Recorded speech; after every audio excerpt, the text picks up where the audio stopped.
Hi friend, मैं हूं हर्ष कुमार और आप देख रहे हैं मेरा यूट्यूब चैनल हर्ष स्टडी मटेरियल। कल के वीडियो में हमने IUPAC कुछ बेसिक कॉन्सेप्ट बताए थे, जिसमें हमने एल्केन, एल्कीन, एल्काइन और एल्कोहल को पढ़ा था। आज हम उससे आगे की IUPAC को पढ़ेंगे। आगे की IUPAC पढ़ने के लिए क्या है, हमको कुछ स्टेप्स का स्मरण ध्यान रखना होगा। जैसे कि एक एग्जाम्पल है, IUPAC नेम इसका हमें यदि लिखना है तो ये एग्जाम्पल है। इसका IUPAC नाम लिखते समय ध्यान क्या रखना है, इन स्टेप्स को याद रखना है। सबसे पहला स्टेप क्या है कि कार्बन एटम की लार्ज यानी लंबी श्रृंखला हो। तो सबसे पहले लंबी श्रृंखला चुनी जिसमें अधिक से अधिक कार्बन एटम आ रहे हो। तो 1 2 3 4 5 6 7, यहाँ 7 आ रहे हैं। 1 2 3 4 5 6 7, यहाँ भी 7 आ रहे हैं, दोनों बराबर आ रहे हैं। तो अब ध्यान क्या रखना है, दूसरे स्टेप में लिखा है कि जिसमें अधिक functional group, second bond, third bond और सब्स्टिट्यूएंट हों। जिसमें अधिक से अधिक सब्स्टिट्यूएंट आ रहे हैं और उनको क्या, थर्ड स्टेप में क्या है कि कम से कम अंक अधिक वरीयता वाले समूह को देते हैं। वरीयता का क्रम है पहले functional group, second bond, third bond और सब्स्टिट्यूएंट ग्रुप। तो अब इसमें कोई फंक्शनल ग्रुप है नहीं है, कोई सेकंड बॉन्ड है नहीं, थर्ड बॉन्ड भी नहीं है। क्या है, सब्स्टिट्यूएंट चेन यानी कि साइड चेन लगी हुई है। तो इसका मतलब है कि हम उस साइड से गिनना चालू करेंगे जिस साइड चेन को कम से कम अंक मिल रहे हों। अभी हमने गिनती की 1 2 3 4 5 6 7, 1 2 3 4 5 6 7, दोनों साइड 7 बराबर एटम आ रहे, लेकिन हम गिनना कहाँ से चालू करेंगे, जहाँ साइड चेन को कम से कम अंक मिल रहे हों। तो या तो हम यहाँ से कर सकते हैं या फिर यहाँ से 1 2 3 4 5 6 7 ऐसे कर सकते हैं, या फिर यहाँ से कर सकते हैं 1 2 3 4 5 6 7। तो चलिए हम यहाँ से करते हैं 1 2 3 4 5 6 7 7, इतना हो गया। अब जो है नाम लिखते समय ध्यान क्या रखना है कि जो ये साइड चेनें लगी हैं, ये मेथिल और ये एथिल, मतलब कि ये मेथेन का प्रीफिक्स होता है मेथिल और एथिल का प्रीफिक्स होता है एथिल। ठीक है, तो चलिए नाम लिख देते हैं, इनको मिटा रहे। अब देखिए ज़रा, तो सबसे पहले क्या होता है कि अब इसमें दो साइड चेन है। ये क्या है, मेथिल एम से स्टार्ट होगा और ये क्या है, एथिल ई से स्टार्ट होगा।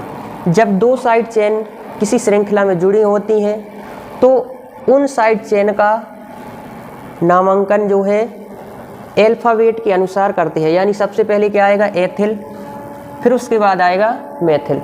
ई पहले आता है और एम बाद में आता है। यानी कि जो साइड चेनें रहती हैं उनका प्रीफिक्स लिखा जाता है। तो सबसे पहले क्या आ जाएगा, 3 नंबर पर क्या है, चेन जुड़ी हुई है एथेन, जिसका प्रीफिक्स हम लिख देंगे एथिल। तो क्या आ जाएगा, कितने पर जुड़ी है, 3 पर, तो आ जाएगा 3 एथिल और 5 मेथिल।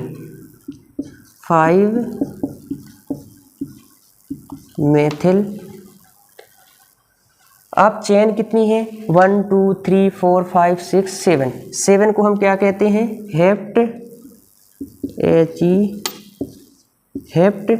अब इसमें कोई डबल बॉन्ड नहीं है, कोई ट्रिपल बॉन्ड नहीं है, तो हम जो है सफिक्स में क्या जोड़ेंगे, ANE यानी हेप्टेन।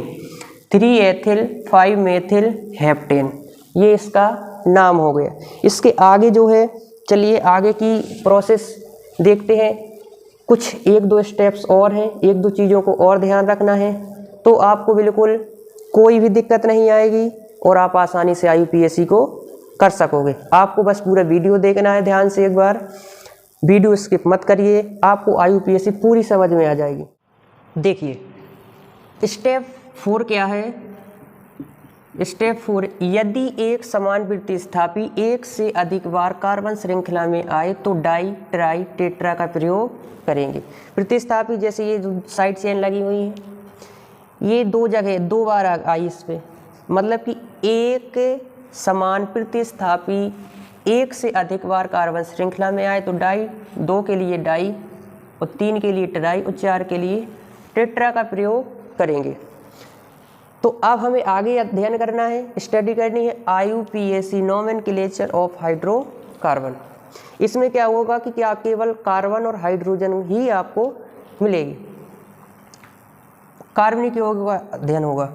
तो अब ये एग्जाम्पल लिखा हुआ है, इसमें ध्यान क्या रखना है कि हम काउंटिंग उस साइड से करेंगे जहाँ अधिक से अधिक डबल बॉन्ड मिले, अधिक से अधिक प्रतिस्थापी मिले, अधिक से अधिक ट्रिपल बॉन्ड। तो इसमें ना तो कोई फंक्शनल ग्रुप है, ना वो सेकंड बॉन्ड है, ना कोई थर्ड बॉन्ड है, केवल क्या है प्रतिस्थापी है। तो हम उस साइड से गिनना चालू करेंगे जिस साइड प्रतिस्थापी को कम से कम अंक मिल रहे हो। तो सबसे पहले हमें लंबी श्रृंखला चुननी है, यहाँ से गिनना चालू करेंगे क्योंकि प्रतिस्थापी यहाँ लगे हुए हैं, इनको कम से कम अंक मिल जाएंगे। तो 1 2 3 4 5। अब 2 पर 2 साइड चेन यानी 2 प्रतिस्थापी सब्स्टिट्यूएंट जुड़े हुए हैं। तो सबसे पहले इनका क्या आ जाएगा, प्रीफिक्स मेथ जुड़ा हुआ है, मेथ का प्रीफिक्स होता है मेथिल। 2 पर जुड़े हुए हैं तो सबसे पहले आ जाएगा 2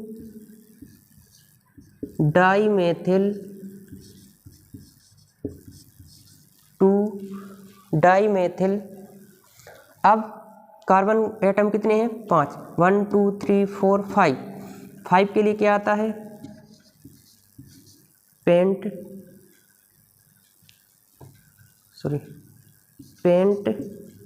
एक भी सेकंड बॉन्ड नहीं है, इसका मतलब सफिक्स में क्या आ जाएगा, ANE। नियम क्या है, सबसे पहले प्रीफिक्स आएगा, हमने प्रीफिक्स लिख दिया, साइड चेन का प्रीफिक्स आएगा, मेथ का प्रीफिक्स होता है मेथिल, और 2 लगे हुए हैं एक जगह पर इसलिए आ गया डाई। एक जगह पर ना हो, अलग अलग हो, लेकिन यदि समान प्रतिस्थापी हैं तो उनके लिए डाई का प्रयोग करेंगे। 2 है तो डाई, 3 है तो ट्राई और 4 है तो टेट्रा का प्रयोग करेंगे। ठीक है।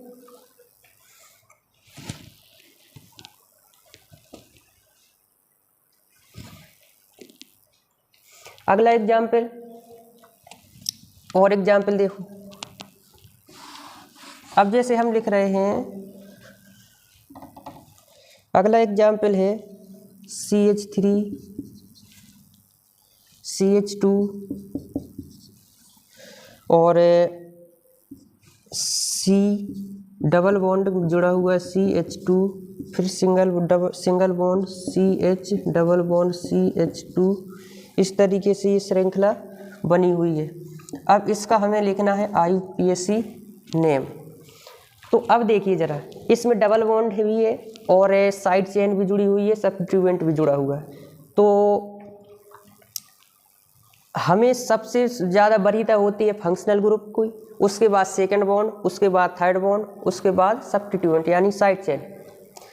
तो इसमें सेकंड बॉन्ड है, यानी कि सबसे पहले वहाँ से गिनना चालू करेंगे जहाँ सेकंड बॉन्ड है, और सेकंड बॉन्ड को कम से कम अंक मिलने चाहिए, और कार्बन एटम अधिक से अधिक हो। हमको ऐसी श्रृंखला चुननी है। तो हम जो है क्या कर सकते हैं, यहाँ से गिनना चालू करेंगे, यहाँ से गिनना चालू करेंगे। ठीक है। तो 1 2 3 4 और 5। रुकिए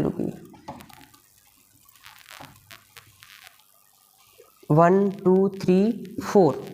अब ऐसा क्यों किया, इसमें तो 4 ही कार्बन एटम आ रहे हैं, और यदि हम ऐसे जाते हैं 1 2 3 4 5 तो 5 कार्बन एटम आ जाएंगे, फिर सबसे लंबी श्रृंखला। अब लंबी श्रृंखला इसलिए नहीं चुनी क्योंकि यहाँ पर यदि हम ये वाली श्रृंखला लेंगे तो इसमें दोनों डबल बॉन्ड आ जाएंगे, क्योंकि वरीयता डबल बॉन्ड को है। तो अब इसका नाम लिखना है। तो अब इतना भाग जो है किस रूप में जुड़ गया, साइड चेन के रूप में जुड़ा हुआ है। एथ वाला भाग, ये 2C वाले को बोलते हैं एथ। तो ये वाला भाग जो है साइड चेन के रूप में जुड़ा हुआ है। अब हमें इसका IUPAC नेम लिखना है। तो सबसे पहले क्या लिखेंगे, सबसे पहले जो प्रतिस्थापी होता है, जो साइड चेन होती है, उसका क्या आता है, प्रीफिक्स आता है, पूर्व लग्न आता है। तो ये एथ जुड़ा हुआ है, एथ का प्रीफिक्स क्या होता है, एथिल। कितने पर जुड़ा हुआ है, 3 पर जुड़ा हुआ है, 3 पर जुड़ा हुआ है तो आ जाएगा 3 एथिल 3 एथिल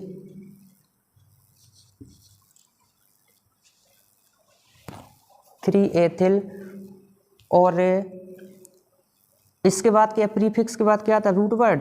तो कितने कार्बन एटम है, 1 2 3 4, 4 के लिए क्या आता है, ब्यूट। अब इसमें दो जगह डबल बॉन्ड है, जब डबल बॉन्ड है तो सफिक्स क्या आएगा, ई एन, ईन आएगा। लेकिन सबसे पहले कौन कौन सी पर डबल बॉन्ड है, तो 1 पर डबल बॉन्ड है और 3 पर डबल बॉन्ड है। तो यहाँ लिख देंगे 1,3 डाई ईन, इस तरीके से आ जाएगा। दो जगह डबल बॉन्ड इसलिए डाई का प्रयोग किया है। इस तरीके से इसका IUPAC नेम हो गया। डबल बॉन्ड भी यदि दो जगह आते हैं तो हमको डाई का प्रयोग करेंगे, डाई इन। उम्मीद करते हैं आपको समझ में आया होगा।